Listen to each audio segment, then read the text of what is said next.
Good morning. First of all, Cody, thank you for reminding me that I miss President Obama. I appreciate that. I got to say, as a government lawyer, I feel cool already being invited here. So thank you for this invitation. This is awesome. I got to admit, I was telling Patricia Russell earlier that I had never heard of Creative Mornings until I got that call from Cody. And you just celebrated 1 year, so congratulations for that. But it just reminds me of how much cool stuff is going on in Chattanooga. And so be proud of yourselves. Let's give him a round of applause as well. So. Well, thank you for being here, inviting me here. Today, I'm going to talk about survival. And I want to talk to you about three elements that come to mind when I think of survival. And when you leave here this morning, I want you hopefully to walk away with thinking about how those three elements actually impact your own survival and hopefully can help you thrive as well. So survival is a tough word to actually think through. It's such a broad spectrum. When I think of survival, I think of certain things, but I would love to know, when you hear the word survival, what comes to mind? Anyone? Safety. Safety. Overcoming. Overcoming. Good. Anyone else? Making it through. Making it through. Destiny's Child. Destiny's Child. Oh, man. All right. So we should have played that as some theme music. All right. Living despite the odds. Living despite the odds. That's all right. All of it's right. For me, survival, I think of this. I think of my friend Hazami, who spent just a few weeks ago some time over in the Middle East with some of our classmates over helping Syrian refugees, trying to get to that safety that George talked about, trying to get some security.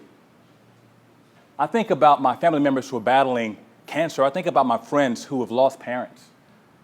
I think about people who have survived sexual abuse and domestic abuse and made it out of that. That's what I think about when I think about survival. So I felt kind of ill-equipped to talk about that because I haven't dealt with those kinds of issues. I haven't had to have a child that I'm fortunate, a child that's not sick. So when I think about survival, I think about those things. But I also know that survival is a word that means many things to many people. I think about Maslow's hierarchy of needs. So just as important as safety, there's also this component of belonging and connection that's also a part of survival. And for me, connection has been a part of what I consider my purpose. When I look at this particular bridge, Cody said I studied in Budapest, Hungary. There was a certain moment where I felt so connected, so a part of something. And this was at a time back in 1998 where I was standing on the Chain Bridge. The Chain Bridge is a bridge that spans the Danube River, a river that flows from the Black Sea all throughout Europe onto Germany. It's a bridge that connects the Buda to the Pest side, Budapest. Kind of like Sadi Daisy, right? but a little bit more European, maybe, a little bit more European. But it's a bridge that if you stood, you would see these two great lions that greet you at the entrance. It's awesome, and you can see all of this beauty in the background. And I stood there in awe, this kid from the West Side, seeing this, and I said, man, I wish I just had someone here to celebrate this with me, to share this with me. And the first person I thought I would want there with me is my mom, which brings me to the first element, wisdom. She's one of the wisest women I know. She's a woman that integrated her high school down in Pike County, Georgia. She tells me stories about when the kids, her classmates, would throw spitballs in her lunch, and they would call her certain names, and her teachers would participate in that same kind of behavior. Talk about survival. She taught me those things. She taught me, though, that education was the key to me surviving, to making it out of the West Side. She also taught me about standing up for what's right. I remember one time she took me down to this drugstore to confront the white store clerk that searched me as an 8-year-old. I remember that. those things, she taught me about those things. But she also taught me something else very dear that sticks with me. When you all see this, you might see trash bags, right? When I see this, I see service.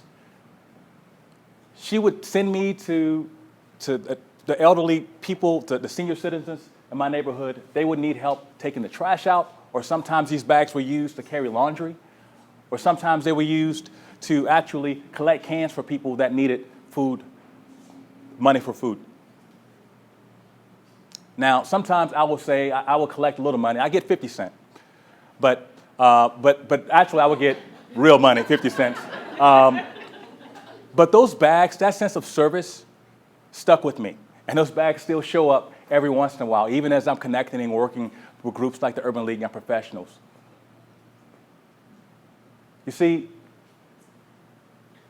I wanted her there with me, and she couldn't be there with me, but she was still there with me. That wisdom, those lessons learned, those things that she taught me, those experiences, they were right there with me and right here, part of me and who I am. And that wisdom was with me when I was 14, and I was given the option of maybe delivering some packages and making some extra money. And I had the wisdom to say no. You see, we think about survival as overcoming or making it out of something, but survival is also having the wisdom to increase your odds of surviving, making those right decisions, having that information. Sometimes wisdom can look like many things for people. Wisdom can be someone who's battling cancer to reach out and get information from those who've been through that battle before. Wisdom can be that business owner who's trying to make it, trying to keep it open and survive, and talking to others who've been down that road before. Those lessons learned. I want you to think a moment about someone who might have poured into you that wisdom. Things you didn't think about at the time, but later on they resonated and they were a part of who you are. Now, my mom couldn't be there, although I wanted her there. She was there with me. I also wanted my community there with me, which brings me to my second element, which is faith.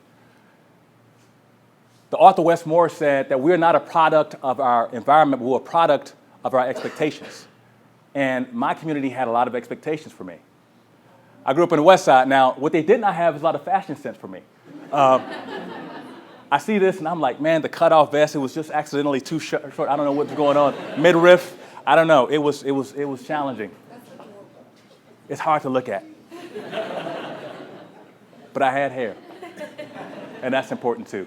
Some things didn't survive. But I think about that, and I think about the fact that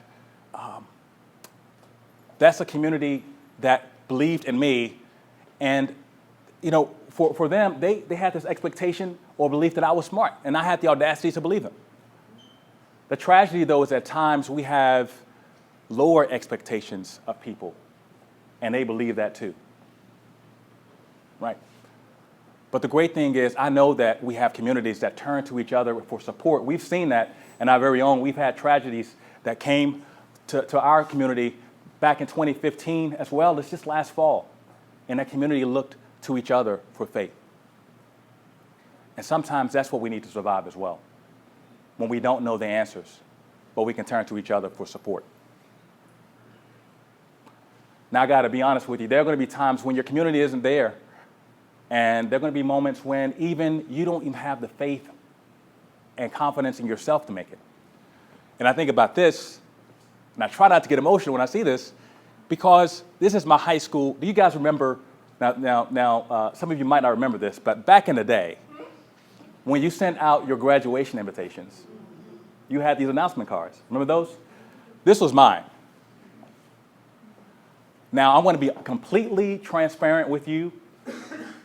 I grew up in the West Side. I did not meet a lawyer until I was in college. I had no idea what Esquire meant. Right? I had no idea what Esquire meant. And I remember a teacher said, you asked, why did you put Esquire at the end of yours? She just really got at me for putting that down. And I said, what is that? But God did. He knew that whatever I was going to do, that somehow this was a part of my future. I didn't know it. And that's completely true. He did.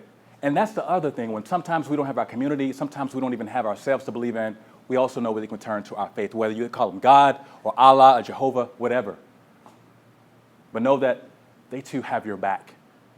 And so, like my mom, my community wasn't there with me, but they were there with me. Those expectations, that faith to be there in Budapest, Hungary, studying human rights and international civil rights. Me, this kid from the West Side.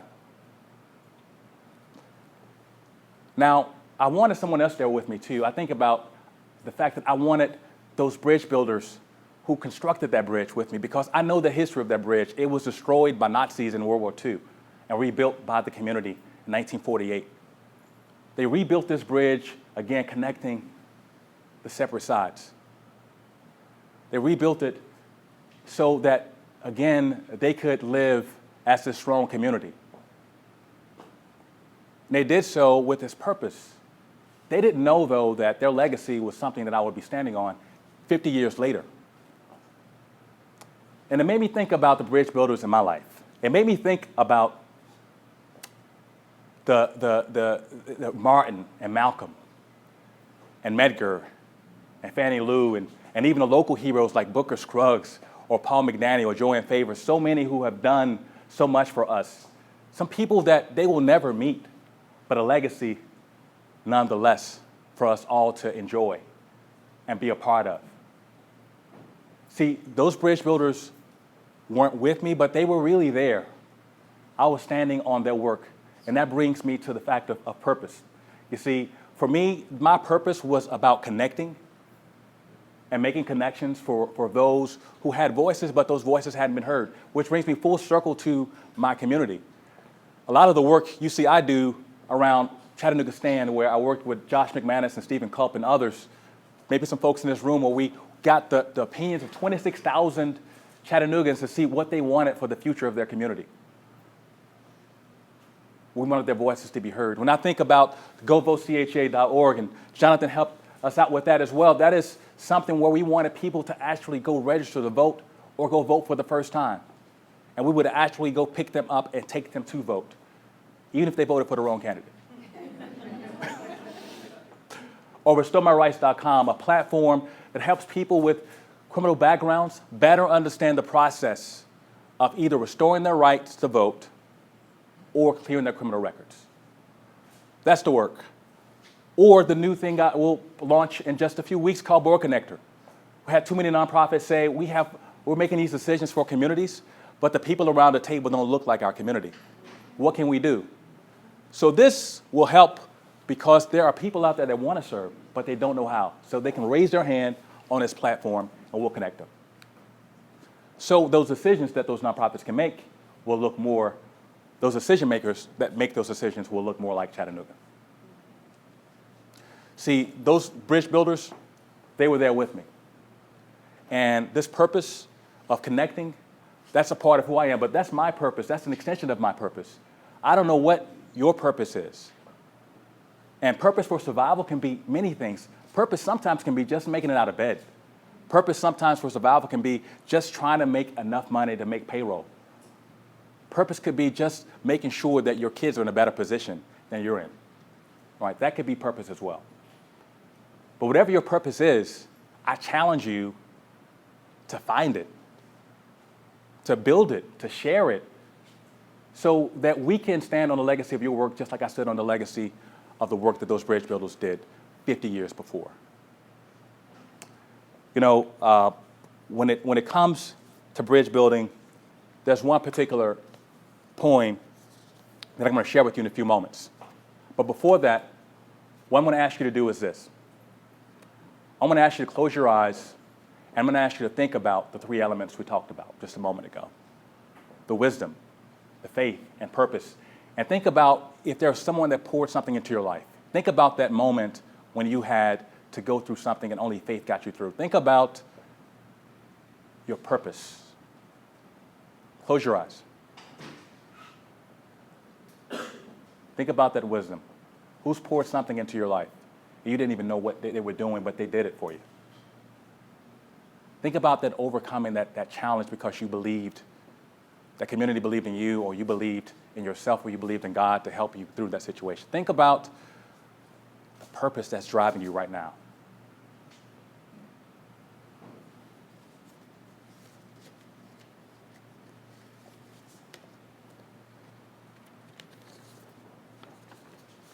Thank you. Does anybody feel comfortable to share what they might have reflected on? Anyone? Okay. For wisdom, it was just this lady I met actually on one occasion. She was the mother of my friend's, or of my cousin's friend, and she was doing her hair. And the daughter had said something about, oh, I don't care. And the mother just said, baby, don't care people end up in don't care places. And that just stuck with me all these years, that you have to really set those expectations, because if you don't care, it shows in your life. As far as faith, when we lived in Germany is when I first started going to church, and our chaplain there, Keith Jones, he and his wife just poured that into me. I was totally new to the Christian faith, and he one time called me his tabla rasa. Wow. And I had to go look that up before I figured out how I was going to be impressed or not. Oh. Say words like, okay. But it's been a blank slate. And he took that into consideration, that he wasn't just pouring anything into me, because I was totally new to the Christian faith. And so it just reminded me the responsibility that we have, that if we are pouring into people, pour it right. And then as far as purpose, my pastor now, Dr. David Banks, when we moved here in 2009, I really had no clue what my purpose was. Yeah. I was always kind of pushed to the side because I'm kind of quiet and laid back. So purpose, what's purpose? And so he really walked us through that now. And so, my purpose now is making sure everyone else knows their purpose. Man, thank you. Thank you for sharing. Please. Thank you. And Dr. Banks is awesome. We have the fortune of working with him at the city. So thank you for sharing them with us. Does anyone else feel like sharing? No? Well, I'm going to leave you with this poem.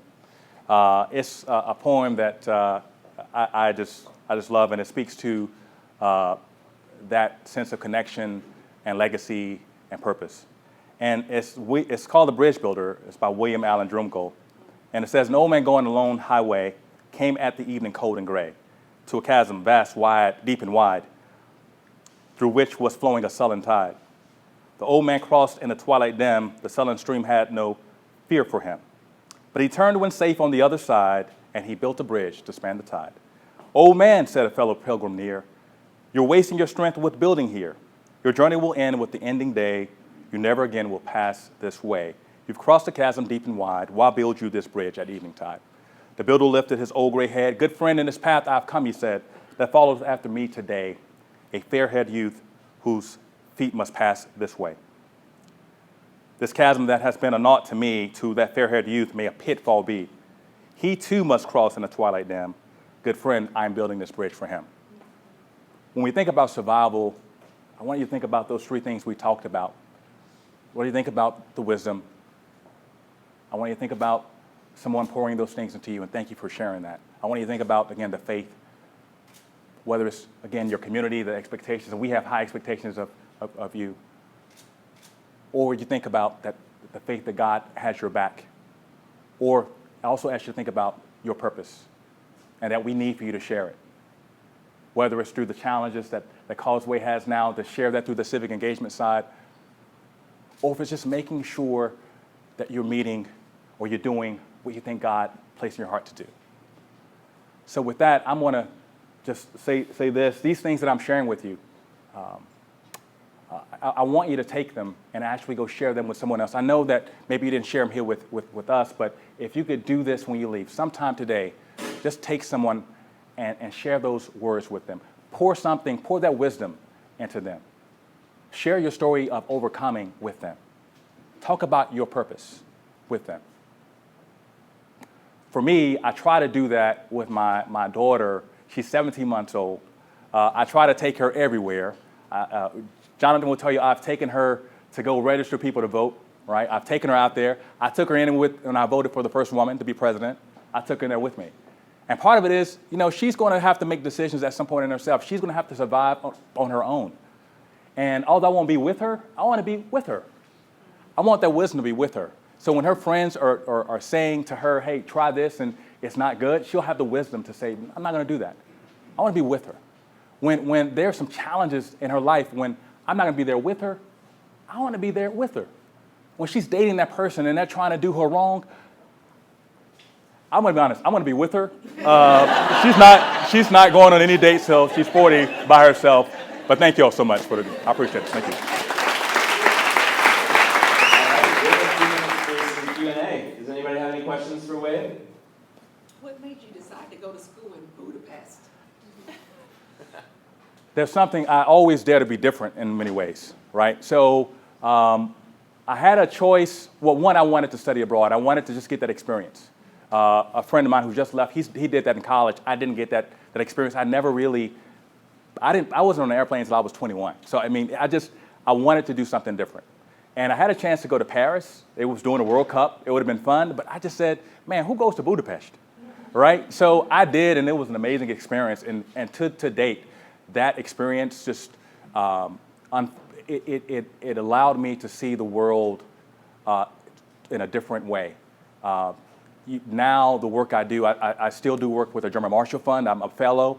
I had a chance to travel with this great fellowship years ago because of that experience. I mean, even my work, I felt comfortable going and working at Volkswagen because I had been exposed to different cultures. And so it was different and it was awesome. So, yeah. I assume there were kids in the West Side growing up with you who the community also believed in and wanted to invest in, but maybe didn't take the same path as you. Why do you feel, and maybe that's not true, why do you feel that you're in the place you are, and is that different from where your peers are that were in the same position? Yeah, so I didn't say this, but of I think, I don't know if maybe I said this, but of my sixth grade class, I went to James A. Henry.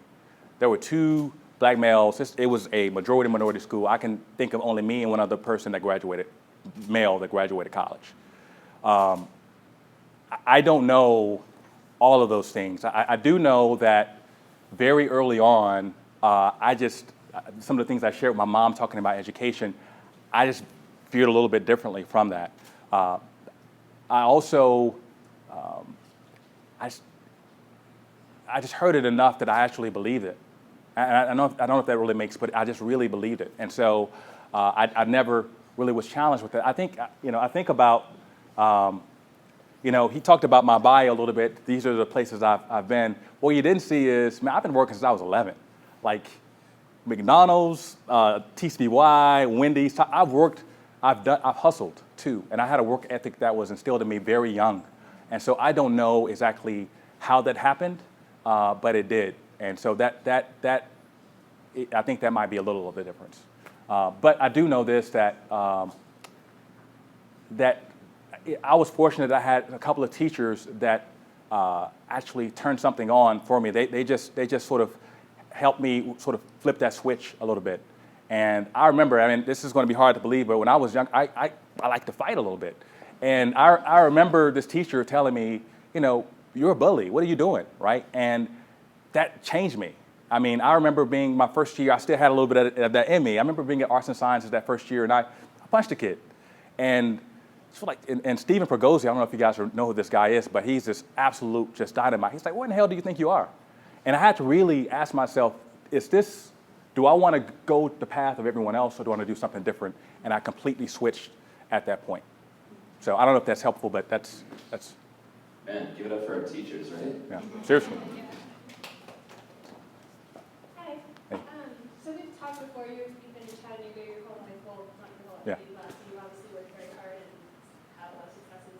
So I think a lot of the people I've met in a lot of these events are new to Chattanooga. Yeah. And I've been here a year and a half and seen Chattanooga change a lot. Yeah. So I'm curious your perspective as being from here and coming quite a lot. Yeah. And then in this new community in Chattanooga where things are changing very rapidly, I'm just curious what your perspective is and hopes for the future of the community. I love it. I absolutely love it. I was, so we met on our airplane, by the way. We were both delayed. Was it United? Yeah, so it was terrible travel ordeals. Terrible travel ordeals. But I'm excited about it. I think the fact that we have so many new people moving here, that means there's something going on. And it's real when I was talking to a guy who is a fraternity brother of mine who's a senior at UTC. He's not from here, And I said, well, what are you going to do next year? And he said, I'm staying here, man. Chattanooga is on the move. I feel like there's something happening. I'm going to stay. That is completely different from what it was. Those who are from here know that if you leave, the likelihood of you coming back is small. It's not going to happen, really, right? It's very rare that that's going to happen. But you're seeing more and more of that happening, and the fact that we have all of these new folks, that we have this, I mean, coming from someone who moved here from Atlanta and thought they bring these good ideas here, I think that's awesome. And we're only going to grow by that. That's, in a sense, wisdom that he's bringing here for us, and we can really, I think, prosper from that. So, thank you. My gosh, the sun's come out. Okay, all right. What do you think is the most significant defining moment that led you to your purpose? That's on one cup of coffee. You're going to ask me that? I don't have one cup of coffee. What was the question? The most significant. You want to? Defining moment that led him to his purpose. I think it was that teacher who challenged me in terms of the bullying, because I was making good grades, right? But I had a little attitude. And I think she checked me. This was like that pivotal. This is like 10, 11, right? So she checked me, and that literally made me think differently. And then also during that time frame, there was a kid that was ahead of me that was going to Baylor, from James E. Henry to Baylor. And I was like, wow, we can go to Baylor, right? I was thinking we can, seriously, the path was James A. Henry, North Side, City High School, and then either working at what we call the chicken house that fills the air with that nice aroma, or going to the Army. That was the path that I knew then. I was like, if I don't change, and I saw this other path, then that was going to be my path too. So I switched when she just sort of really jacked me up and said, hey, what are you doing? And that did it for me. But she also invested. She that summer, I remember she took me out to Lookout Mountain. I had never been to Lookout Mountain before. And to see that entire city, and the West Side was just, this small, right? So it made me see something different. So thank you. And that's one cup of coffee. That's the best I can do. So.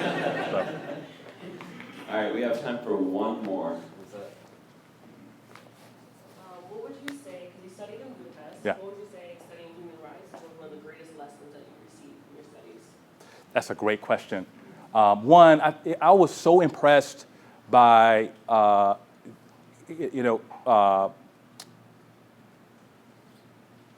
Europeans. I mean, that they knew our history in terms of our struggles and things of that nature better than a lot of people I knew, right? It was something about, it was just really impressive to see that. And it made me say, well, man, I need to step my game up a little bit too. But I think that was one. I think the second thing was, and I think your question was, what was the most beneficial thing I learned? Is that it was also that I saw my country a little differently.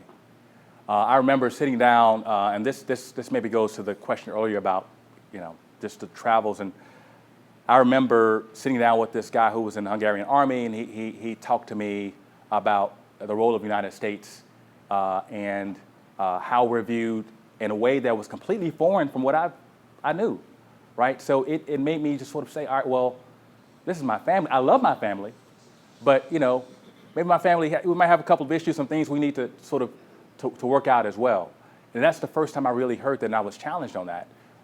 And it made me just sort of, again, look at sort of things globally more so than I had in the past. I don't know if that answers your question, but that was the thing I took away from it. And that's why,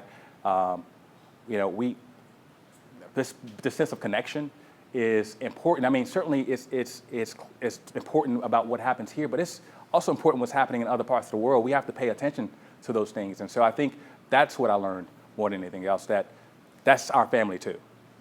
Yeah, so. My gosh. You guys give it up for Wade.